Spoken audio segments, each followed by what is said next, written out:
أهم حاجة ممكن تخلي شخصيتك قوية وجذابة لأي شخص تعرفك هي الثقة بالنفس. هي أول مفتاح لنجاحك في أي مجال من حياتك، سواء في خدمتك، في قرايتك، في علاقتك مع الشخص اللي انت مرتبطة به، في علاقتك مع صحاباتك وصحابك، وحتى مع الشخص اللي انت بغيتي تعرفي عليه. الثقة بالنفس هي السحر اللي ممكن يوصلك لكاع داكشي اللي كتمنيه في حياتك، حيث هي أهم سمة من سمات الشخصية القوية. مستحيل وما يمكنش تلقاي شي حد عنده شخصية قوية وفي نفس الوقت ثقته في راسو مهزوزة. واليوم غادي نشرح لك بالتفصيل كيفاش توصلي لأعلى مراحل الثقة بالنفس والكاريزما وقوة الشخصية. غادي نعلمك كيفاش تدربي على الشعور بالثقة تجاه راسك.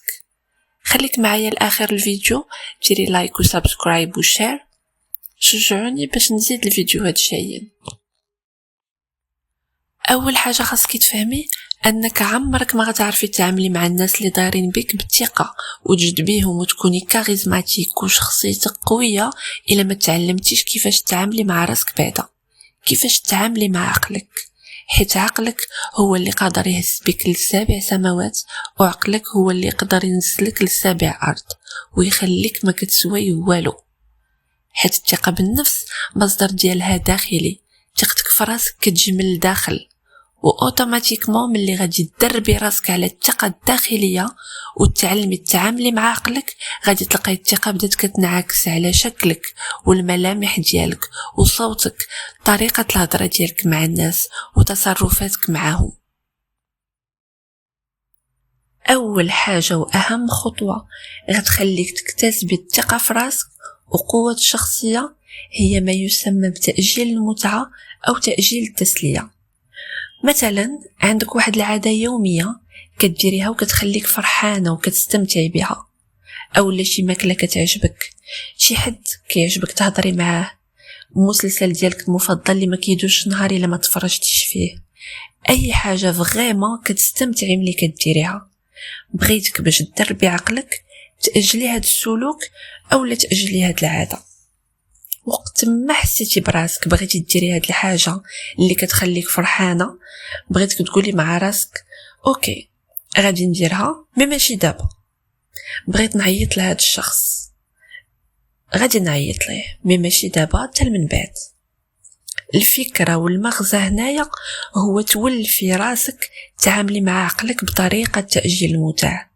تلقائيا من بعد واحد الفترة غتحسي براسك وليتي أقوى من عقلك، أقوى من رغباتك ومشاعرك. غادي تلاحظي أنك بديتي كتحسي بقوة الشخصية ديالك بفضل الثقة اللي قدرتي تاخديها من القدرة ديالك على تأجيل هاد المتعة. نقطة أخرى، إلا زدتيها ودربتي راسك كوني على يقين ثقتك غادي تطلع للسما، وهي أنك تنسحبي في عز المتعة ديالك. مثلا كنتي كتفرجي في مسلسل ديالك المفضل، غادي نقطعو لا أنا ما باقيش بغيت نكمل دابا، حتى لواحد شوية وغادي نكملك. واخا وصلتي لواحد اللقطة اللي هي مشوقة، مثلا كتهضري مع الكراش في عز الكونفرسيشن ديالك، تنسحبي تكوني كتاكلي احسن دساخ عندك وتنسحبي من اللي يبقى داك الطرف الاخير اللي هو ألذ قطعه. هادشي كيبان بسيط، مي هنايا غتلقاي راسك تلقائيا بديتي كتقوي شخصيتك بشكل خرافي، لحقاش غادي تكون عندك واحد الحاجه اللي ما معطياش لكلشي واغلب الناس ما عندهمش، وهي تحكمي في عقلك. انت اللي كتسيري عقلك ماشي العكس. الخطوة الثانية واللي حتى هي إلا عرفتي تدربي راسك عليها عمرك ما غتحسي براسك مهزوزة أو لا مترددة، غادي توصلك لمرحلة مهمة من الثقة يمكن عمرك وصلتي ليها، وهي وقت ما نحس براسي متوترة وستريسي نفكر في شي حاجة زوينة ومريحة، شي حاجة اللي كتفرحني. تعلمي توازني المشاعر ديالك من خلال أنك تتحكمي في أفكارك، مع الاسف بزاف ديال الناس كتفكر بطريقه غلط، كتلقاها كتقول مع راسها خليني نتوقع الأسوأ، حتى الا طرات شي حاجه خايبه ما غنكونش تاملت على والو. وللاسف هذه أسوأ طريقه سلبيه ممكن تدمرك. كل ما توقعتي الأسوأ كل ما تلقائيا أفكارك ولات سلبية، وهنا غيبدا التوتر والضغط اللي غيبداو يبانوا على الملامح ديالك وعلى لغة الجسد ديالك، وهذا الشيء بلا ما تحسيه غيوصل لانطباع على الناس اللي دايرين بك أنك ما تيقاش في راسك، وغيبدا يحسك أنك ضعيفة الشخصية.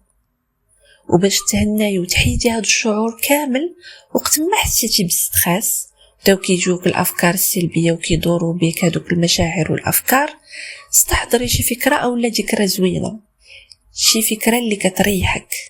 انا مثلا عندي واحد الفيديو ديال واحد الشخص بين قوسين، هذا الفيديو كيضحكني، كنصيفطوا ليا شحال هادي وقت ما كنت مأزمه وضايقه وضايق بيا صدري، كندخل كونفرساسيون كنشوف هذاك الفيديو، في عز الحزن والقلق غتلقاي راسك كتبتسمي بشكل لا ارادي، غتلقاي راسك حسيتي براحه في الجسم ديالك، جسمك بدا كيترخى.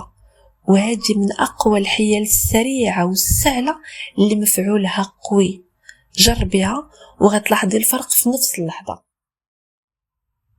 غنختموا الفيديو ديال اليوم بهذه الخطوه، وغنكملوا باقي الخطوات في الفيديو الجاي ان شاء الله الجزء الثاني. خليوا لي دي كومونتير، شجعوني، خليوا لي الفيدباك ديالكم، واش بديتوا كتدربوا على الخطوات اللي عطيتكم. مازال بزاف ديال الافكار وبزاف ديال المواضيع اللي متحمسه نشاركها معكم. خليتكم على خير ونتلاقاو في فيديو جديد.